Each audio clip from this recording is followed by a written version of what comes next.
చెరుకు రైతులకు ఇచ్చిన మాటను సీఎం రేవంత్ రెడ్డి నిలబెట్టుకున్నారు. అధికారంలోకి వచ్చిన వెంటనే చెరుకు రైతులకు తీపి కబురు చెప్పారు.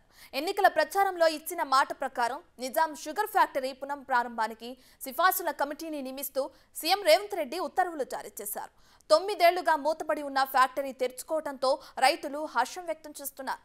సీఎం రేవంత్ రెడ్డి, మంత్రి శ్రీధర్ బాబు, ఎమ్మెల్సీ జీవన్ రెడ్డిల ఫ్లెక్సీలకు రైతులు పాలాభిషేకం చేశారు.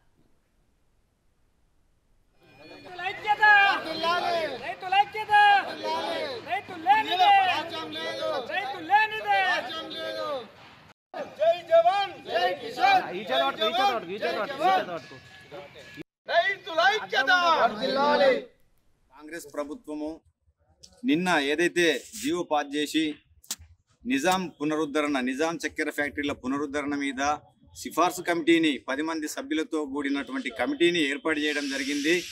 దాంట్లో శ్రీధర్ బాబును అధ్యక్షునిగా పెట్టి ఎమ్మెల్సీ జీవన్ రెడ్డి గారిని కార్యవర్గ సభ్యులుగా పెట్టడం జరిగింది.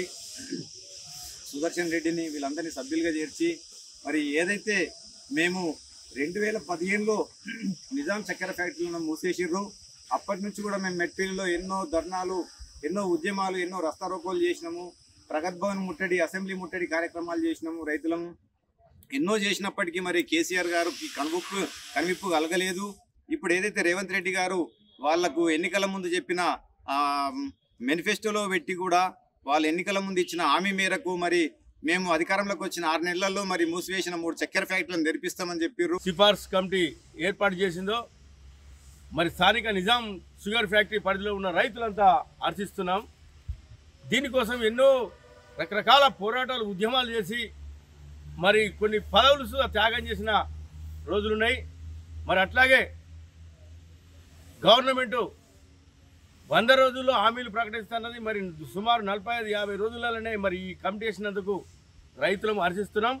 అట్లాగే కాకుండా ఇంకొకటి మరి చెరుకు పంట సంవత్సరము సాగు చేయాలి కాబట్టి మరి విత్తనంకు సిద్ధంగా అనే మాట సుత ఈ కమిటీ ద్వారా అతి త్వరలో మరి కమిటీ ఈ ఒక వాగ్దానం మరి రైతులకు ఇవ్వాలని, అట్లయితే మరి వచ్చే సంవత్సరం షుగర్ ఫ్యాక్టరీకి మరి సరైన చెరుకు సుత మరి సరిపోయేంత చెరుకు సుత విత్తనం సిద్ధం చేసి మరి వచ్చే పంట సీజన్కు సరిపోయేంత మరి ఏర్పాటు చేస్తారని మరి మీ మాట కోసం మేము ఎదురు చూస్తామని సిఫార్సు కమిటీ.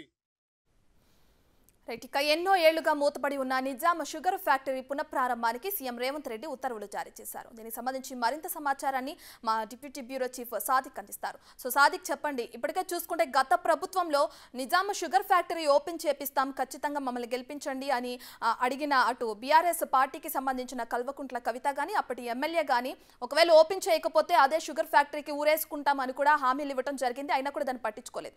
ఇప్పుడు నూతనంగా కొలువు తీరిన సీఎం రేవంత్ రెడ్డి ప్రభుత్వం నిజాం షుగర్ ఫ్యాక్టరీని ఓపెన్ చేయడం మనం చూస్తూనే ఉన్నాం. దీనికి సంబంధించి అక్కడ రైతులు ఏ విధంగా స్పందిస్తున్నారు? ప్రధానంగా బీఆర్ఎస్ ప్రభుత్వంలో నిరుపయోగంగా పారి అనేక వివక్షతలకు గురి అయినటువంటి నిజాం షుగర్ ఫ్యాక్టరీని తిరిగి పునరుద్ధరించాలని కూడా ముఖ్యమంత్రి కాంగ్రెస్ పార్టీ నిర్ణయించడం జరిగింది. గతంలో ఇచ్చిన హామీల ప్రకారం ఏదైతే ఉన్నారో కాంగ్రెస్ పార్టీ ఇచ్చిన హామీలకు గ్యారంటీ ఇస్తున్నటువంటి విధానాన్ని అవలంబిస్తుంది. అందులో భాగంగా 6 గ్యారంటీ స్కీమ్స్ ఎట్లయితే అమలు అవుతున్నాయో అదే తరహాలో నిజాం షుగర్ ఫ్యాక్టరీ కూడా కాంగ్రెస్ ప్రభుత్వం వస్తున్నట్లయితే డెఫినెట్గా దాన్ని పునరుద్ధరిస్తామని కూడా ముఖ్యమంత్రి రేవంత్ రెడ్డి స్పష్టం చేశారు. ఆ దిశగా కూడా అడుగులు వేస్తున్నారు. ఈ నేపథ్యంలోనే నిజాం షుగర్ ఫ్యాక్టరీ సంబంధించినటువంటి షుగర్ ఫ్యాక్టరీని తిరిగి పునరుద్ధరించేందుకు ప్రభుత్వం రంగం సిద్ధం చేస్తుంది. ఇప్పటికే 10 సభ్యులతో కూడినటువంటి కమిటీ కూడా ఏర్పాటు చేసింది. పరిశ్రమల శాఖ మంత్రి దుద్దుల శ్రీధర్ బాబు చైర్మన్గా, వైస్ చైర్మన్గా దామోదర్ రాధనరసింహ, విధంగా ఆయనతో పాటుగా మిగతా సంబంధించినటువంటి ఎక్స్పర్ట్స్, రైతులతో కూడినటువంటి కమిటీ ఏర్పాటు చేసింది. వాళ్ళు విధానాల కోసం క్షేత్రస్థాయిలో పర్యటించేందుకు సిద్ధమవుతున్నారు. సో కాంగ్రెస్ పార్టీ ఇచ్చిన మాట ప్రకారంగా నిజాం షుగర్ ఫ్యాక్టరీని తిరిగి పునరుద్ధరిస్తామని కూడా స్పష్టం చేసిన ధర్మిలో అందుకు సంబంధించినటువంటి శరవేగంగా పనులు కొనసాగుతున్నాయి. ఎందుకంటే ఇచ్చిన మాట ప్రకారంగా రేవంత్ రెడ్డి దాదాపు ఇప్పటికే 1500 మంది దానిలో పనిచేస్తున్నారు. ఇప్పటికే 2015లో అది కాయలా పడింది, లేఅవుట్ ప్రకటించింది ప్రైవేట్ యాజమాన్యం. అంటే మొత్తం కూడా ఈ బోధన్ కానీ, ముత్యంపేట కానీ, లేకపోతే బొంపల్లికి సంబంధించినటువంటి 3 నిజాం షుగర్ ఫ్యాక్టరీస్ కూడా కాంగ్రెస్ హయాంలోనే స్థాపించబడింది. 1938 కానీ, 1981 కానీ, ఆ తర్వాత 1988లో కానీ ఇవన్నీ కూడా కాంగ్రెస్ ప్రభుత్వంలో ఏర్పాటు చేసి జరిగింది.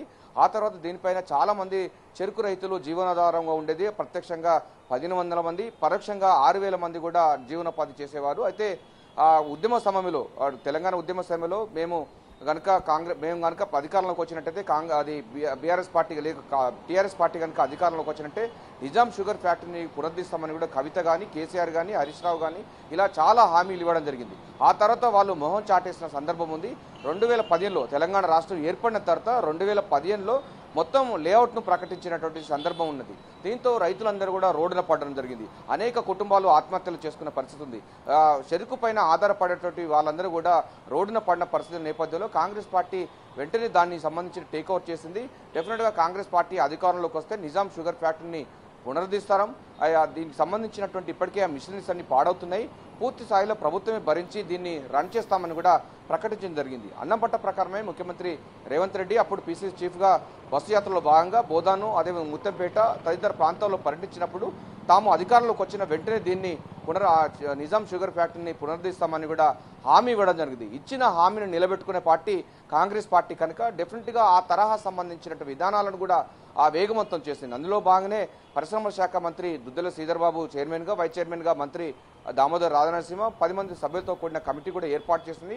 దీంతో పాటుగా నిపుణులు, అదేవిధంగా చెరుకు రైతులు, చెరుకు సంబంధించిన ఫ్యాక్టరీ నడిపే యాజమాన్యాలతో కూడినటువంటి ఈ కమిటీ క్షేత్రస్థాయిలో కూడా వెళ్లేందుకు కూడా రంగం సిద్ధం చేస్తున్నారు. అంటే ప్రధానంగా చూసినట్టయితే గత ప్రభుత్వంలో అంటే బీఆర్ఎస్ ప్రభుత్వంలో వివక్షతకు గురై అనేకమైనటువంటి ఆ సమస్యలకు నిలవైనటువంటి నిజాం షుగర్ ఫ్యాక్టరీని కాంగ్రెస్ పార్టీ తిరిగి పునరుద్ధరించేందుకు నడుం బిగించిందని చెప్పవచ్చు. ఏదైనప్పటికీ అనేకమైన చర్చలు చేసినప్పటికీ కూడా కేసీఆర్ ఈ నిజాం షుగర్ ఫ్యాక్టరీ పైన కానీ ఆ రైతుల పైన కూడా చిన్న చూపు చూశారు. వారి వల్ల గత ప్రభుత్వాల వల్ల వాళ్ళందరూ రోడ్డున పడి కొంతమంది ఆత్మహత్యలు చేసుకున్న పరిస్థితి ఉంది. అదేవిధంగా కొంతమంది ఇతర ప్రాంతాలకు వలస వెళ్ళిన మైగ్రేట్ అయినటువంటి పరిస్థితి ఉన్నది.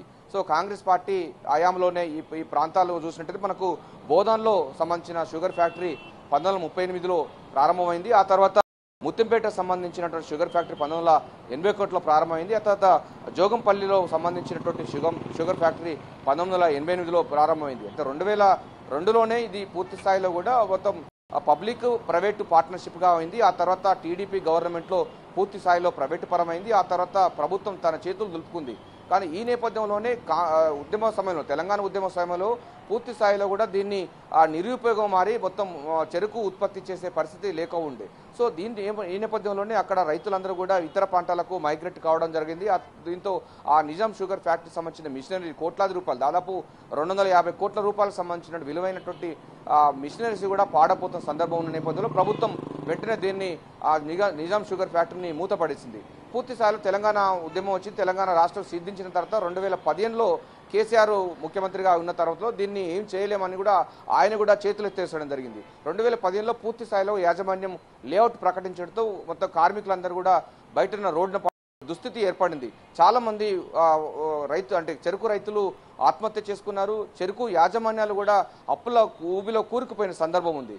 సో ఈ అంశం పైన కూడా కాంగ్రెస్ పార్టీకి అనేక వినతులు వచ్చాయి. అక్కడ జీవన్ రెడ్డి కానీ ఆ ప్రాంత సంబంధించిన నాయకులు, కాంగ్రెస్ నాయకులందరూ కూడా పీసీ చీఫ్గా ఉన్నటువంటి రేవంత్ రెడ్డికి విజ్ఞప్తి చేయడంతో డెఫినెట్గా కాంగ్రెస్ పార్టీ అధికారంలోకి వస్తే నిజాం షుగర్ ఫ్యాక్టరీని తిరిగి పునరుద్ధరిస్తాం, ఆ సంబంధించిన చెరుకు రైతులను ఆదుకుంటాం, అదేవిధంగా ఆ ఫ్యాక్టరీకి ప్రభుత్వం పూర్తి స్థాయిలో నడుపుతుంది అన్నటువంటి భరోసా ఇవ్వడం జరిగింది, గ్యారంటీ ఇవ్వడం జరిగింది. ఆ గ్యారంటీని నిలబెట్టేందుకు ముఖ్యమంత్రి రేవంత్ రెడ్డి పూర్తి స్థాయిలో దీన్ని తీసుకొచ్చే మళ్ళీ రన్ను చేయాలని కూడా నిర్ణయించడం జరిగింది. అందులో భాగంగానే పరిశ్రమ శాఖ మంత్రి దుద్దెల శ్రీధర్ బాబు, అదేవిధంగా మంత్రి దామోదర్ రాజనరసింహ, ఇతర సంబంధించిన 10 మంది సభ్యులతో కూడినటువంటి కమిటీ వేశారు. ఈ కమిటీ పూర్తి స్థాయిలో ఇప్పుడు అధ్యయనం చేయబోతుంది. క్షేత్రస్థాయిలో రైతులు ఏ పంటలు పండిస్తున్నారు, చెరుకు ఎక్కడెక్కడ పండుతుంది, చెరుకు పండించిన తర్వాత అది 24 గంటల్లోగా మొత్తం చెరుకు ఫ్యాక్టరీలా, లేకపోతే దానిలో సుక్రోజ్ అనేది తగ్గిపోతుంది.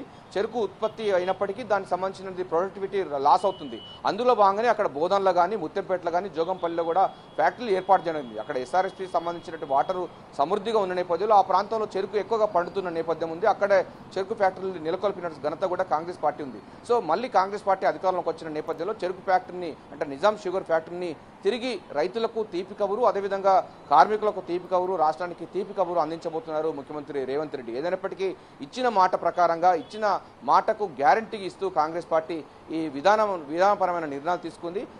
సో అతి త్వరలోనే నిజాం షుగర్ ఫ్యాక్టరీ తిరిగి మళ్ళీ పునరుద్ధరణకు నోచుకోబోతుంది. 1500 మంది ప్రత్యక్షంగాను 6000 మంది పరోక్షంగా ఉపాధి కల్పించేటువంటి నిజాం షుగర్ ఫ్యాక్టరీకి మళ్ళీ పూర్వ వైభవం కాంగ్రెస్ ప్రభుత్వంలోని ముఖ్యమంత్రి రేవంత్ రెడ్డి హయాంలో రాబోతుంది. ఓ to you. Right, thank you Sadiq.